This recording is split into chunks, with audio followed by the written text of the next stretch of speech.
So, hello students. In this lecture, we're gonna be learning the concept of stoichiometry. As in the previous lecture, it is one of the most important topics of mole concept.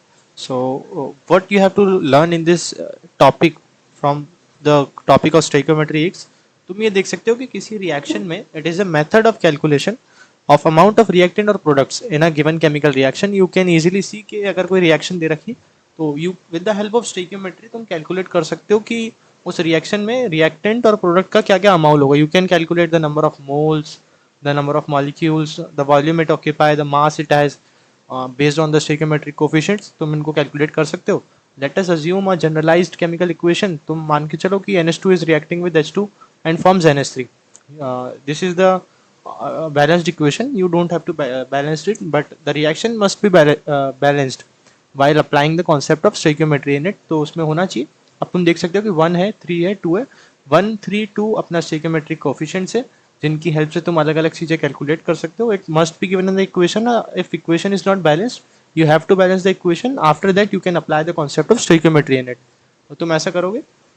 जब तुम further move करते हो तो क्या क्या तुम calculate कर सकते हो. देखो, इसका स्टोइकियोमेट्रिक कोफिशिएंट एक है तो ये 1 मोल ऑक्यूपाई करेगा. इसका स्टोइकियोमेट्रिक कोफिशिएंट 3 है तो ये 3 मोल ऑक्यूपाई करेगा. Same goes with the mass, same goes with the volume it occupy. जैसे कि इसने 1 मोल NH2 पे 1V ऑक्यूपाई किया, that is 22.4 litre at the standard temperature and pressure. Same goes with the hydrogen as well. देखो, इसने 3H2 था तो इसने 3V ऑक्यूपाई किया है. तो you can calculate these things from the concept of stoichiometry. Let's move down. What else things we can calculate from the stoichiometry is, just assume a generalized balance equation. आप एक equation assume करो जो कि generalized chemical reaction है. ठीक है, A plus B form C D. अब इसमें A B C D तुम्हारा क्या है? A B C D तुम्हारा stoichiometric coefficients है. They can be 1 2 3 4 5 6 7 8 10 20 30 40 50. ठीक है, they can be the natural numbers हो सकते हैं. ठीक है, तो अब तुम इस रिएक्शन की हेल्प से, जो रिएक्शन तुम्हें दे रखी है, you can calculate certain number of things. जैसे कि अगर तुम्हें ए के मोल्स दे रखे हैं तो you can calculate the number of moles of B reacted by dividing them with their stoichiometric coefficient. अगर तुम इसको स्टोइकियोमेट्रिक कोफिशिएंट से डिवाइड कर दोगे, you just get the number of moles of A reacted. Or if the moles of A is not given, you can calculate the moles of B reacted. If the data of A is given, you can calculate for B. If the data for B is given, you can calculate for A. ठीक है, same goes with the C, same goes with the D. All the elements which are taking part in the reaction, you can calculate with the help of data, and you just have to divide them with the stoichiometric coefficients. तो उसकी help से तुम मोल निकाल सकते हो, volume निकाल सकते हो. Else everything I have mentioned above, that what things you can calculate with the help if the stoichiometric coefficients are given in the reaction. So just write, in this reaction you can see कि A moles of A gives C moles of C. It is basically the A is reactant and C is the product. So you can calculate that 1 mole of A gives us C by A moles of C. Here what we are doing, हम कुछ ज़्यादा नहीं कर रहे हैं. We are just amplifying the concept of unitary method ना. ठीक है, अगर इसका इतना मोल है तो इसका 1 मोल होता तो कितना होता, और अगर 1 मोल नहीं x मोल होता तो कितना होता. तो इसमें ये कॉन्सेप्ट हमने लगाया कि अगर A का A मोल है, A मोल इसका स्टोइकियोमेट्रिक कोफिशिएंट हो गया. लेट अस से 4H2 रिएक्ट कर रहा है, तो H2 तो हो गया A और 4 हो गया स्मॉल a. ठीक है, हमको दे रहा है 3NH2 दे रहा है. ठीक है, तो 3 हो गया तुम्हारा स्मॉल c और कैपिटल C हो गया तुम्हारा NH2. तो कितना रिएक्टेंट से कितना प्रोडक्ट फॉर्म हुआ है, ये बेसिकली हम समझना चाह रहे हैं. ठीक है, तो वहीं अगर A की जगह A ना होता, 1 मोल रिएक्ट करता, तो हमारा C by A mole of C आ जाता. Either if it is not 1 mole, if it will be 10 20 30 40 50 mole, तो तुम we are assuming it to be X mole. ठीक है, कितना भी हो सकता है, 20 25 30 40 कितना भी हो सकता है. तो how much mole it will form, तो just you have to multiply it. जितना भी मोल के लिए तुम निकाल रहे हो, तुम्हें यूनिटरी मेथड लगाना है और उसको उसके मोल से मल्टीप्लाई कर देना है. ठीक है, ऐसे करोगे. This concept we have already discussed above कि moles of C form divided by its stoichiometric coefficient, उसको तुम बराबर रख दोगे जिसके लिए भी तुम्हें निकालना है, जिसका डेटा तुम्हें दे रखा है. अब रिएक्टेंट एंड प्रोडक्ट के लिए तुम्हें ना डिफरेंट स्टेट्स में रिएक्टेंट और प्रोडक्ट दिए रहेंगे. ठीक है, कभी मास मास रिलेशनशिप दे दिया. रिलेशनशिप इन द सेंस कि तुम्हें कोई क्वेश्चन दिया रहेगा, अज्यूम कि तुम्हें किसी का कोई ग्राम मास दे दिया and they are asking that how much volume it will occupy at this much temperature and this much pressure. तो this kind of problems can be asked to you, और काफ़ी बुक्स में तुम्हें मिल भी जाएंगे सेम काइंड ऑफ प्रॉब्लम्स. तो उनको तुम किस किस मेथड्स के थ्रू सॉल्व कर सकते हो, ये हमारा यहाँ पे इन तीन मेथड ऑफ एनालिसिस के थ्रू सॉल्व करने का मोटो है। तो फर्स्ट तुम्हारा मास मास रिलेशनशिप हो गया। मास मास रिलेशनशिप को डायरेक्ट तुम्हें ऐसा समझना है कि तीनों को मैं एक प्रॉब्लम के थ्रू समझाऊंगा कि भाई क्या क्या प्रॉब्लम के थ्रू तुम समझ सकते हो। तो इन दिस क्वेश्चन तुम डायरेक्टली देख सकते हो, सेकंड है mass volume relationship, third volume volume, और फर्स्ट है मास मास। तो फर्स्ट हम समझते हैं कि मास मास रिलेशन के थ्रू तुम स्टोइकियोमेट्री लगा के how can you find the solution of any kind of equation और क्वेश्चन यू हैव गिवन ना। तो by complete heating of 50 gram of CaCO3, तो सबसे तुम्हें याद रखना है कि जो रिएक्टेंट है वो CaCO3 है, गिवन मास 50 ग्राम है। How many gram of CaO and CO2 are form.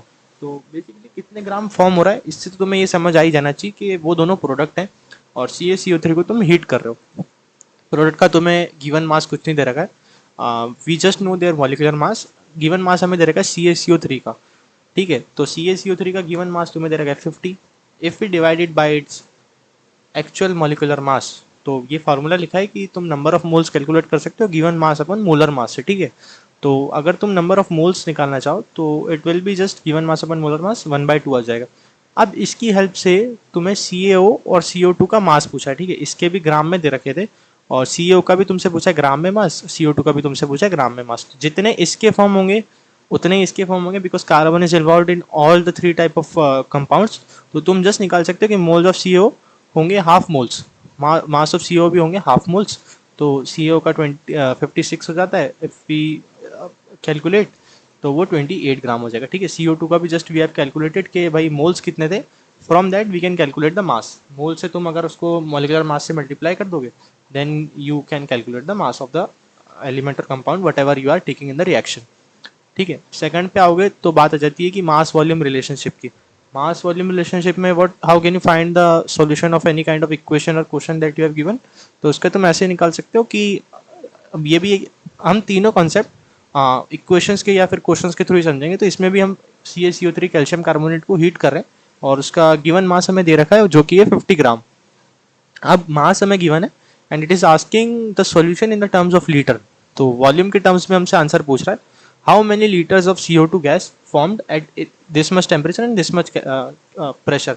सो ये टेम्परेचर और प्रेशर तो स्टैंडर्ड कंडीशन है, तो these are just the thing that is given, there is no use of it in the question और solution. So just तुम equation लिखोगे कि भाई इक्वेशन में क्या हो रहा है, here the equation is like this and you can calculate the number of moles क्योंकि तुम्हें उसका 50 ग्राम दे रखा है and it is asking for the volume that it will form eight this much temperature and pressure. तो तुम्हें number of moles मिल गए, तुम number of moles को जितना वॉल्यूम कैलकुलेट करना है upon the volume it occupy, ठीक है। तो उससे तुम्हारा वॉल्यूम आ जाएगा, ठीक है।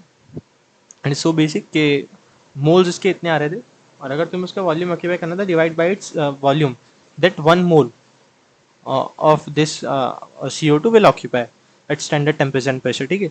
अब आगे third relation that is volume volume relation. There is certain relation कि तुम्हें कोई रिएक्शन में इसका वॉल्यूम इतना है, वो वट एवर किसी से ट्रीटमेंट करके हीट करके इतना वॉल्यूम एट लास्ट बन जा रहा है।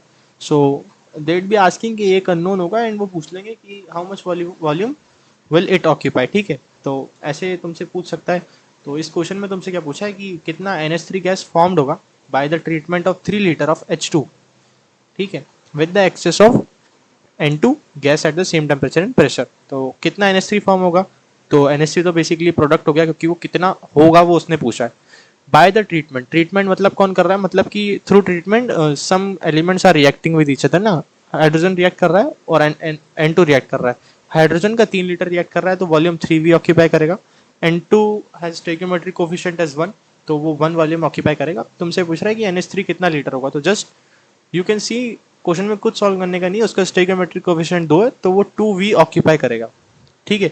When if the reaction is not balanced what you have to do is कि अगर यहाँ पे 3H2 नहीं होता 3V इट इज ऑक्यूपाइंग, अगर if the reaction is not like this, तुम्हें रिएक्शन बैलेंस करनी थी, देन यू कैन मैनेज कि वो कितना वॉल्यूम ऑक्यूपाई करेगा, ठीक है।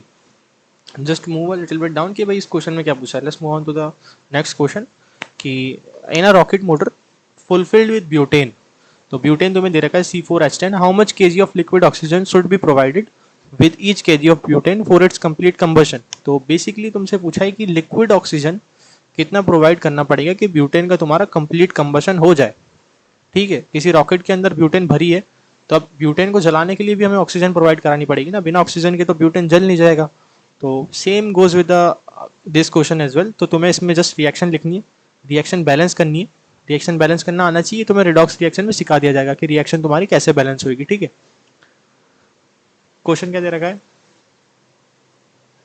How many kg of oxygen required should be with each kg of butane. Each kg of butane दे दिया है, मतलब 1 kg। तो तुम्हें गिवन मास दे दिया है 1 kg। अब तुम इसको डिवाइड करोगे C4H10 के मास से, तो वो 58 आ जाएगा। From this you can calculate the number of moles. Number of moles तुम कैलकुलेट कर लोगे।